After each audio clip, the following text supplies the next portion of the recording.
അനിയുടെ കൈപിടിച്ച് അനന്തപുരിയുടെ പടിയിറങ്ങി നന്ദു.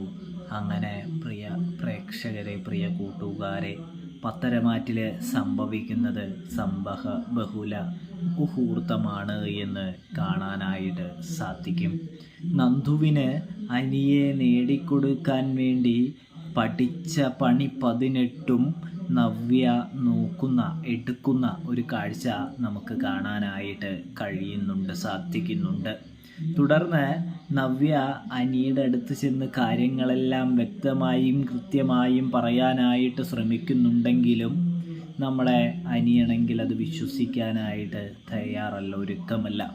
അങ്ങനെ വിവാഹ നിശ്ചയ ആ സമയത്ത് സംഭവിക്കുന്ന സംഭവ വികാസങ്ങൾ, നവ്യ ഏട്ടത്തി പറഞ്ഞ കാര്യങ്ങൾ സത്യമാണെന്ന് അനി മനസ്സിലാക്കുകയും നവ്യേട്ടത്തി തനിക്ക് വേണ്ടി സംസാരിച്ചു എന്ന് തിരിച്ചറിയുന്ന അനിയാണെങ്കിൽ നവ്യയുടെ മുഖത്തു നോക്കി സന്തോഷത്തോടെ ഒരു പുഞ്ചിരി കൊടുക്കുന്നതും നൽകുന്നതും കാണാം.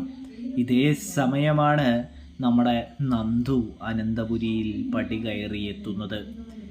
കയറിയെത്തിയ നന്ദു ആണെങ്കിൽ കഠിനമായ തീരുമാനം പറയുന്നു. അതായത് ഇവരുടെ പരാതിയിൽ കഴമ്പുള്ളത് കൊണ്ട് തന്നെ എനിക്ക് അനിയെയും കൊണ്ട് പോലീസ് സ്റ്റേഷനിലേക്ക് പോയേ മതിയാവുകയുള്ളൂ.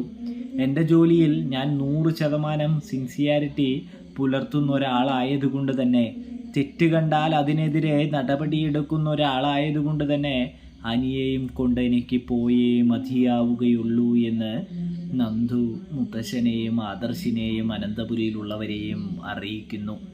അങ്ങനെ നിശ്ചയവും മുടക്കി അനിയുടെ കൈ പിടിച്ച് അനന്തപുരിയുടെ പടിയിറങ്ങുന്ന നമ്മുടെ നന്ദുവിനെ കാണാനായിട്ട്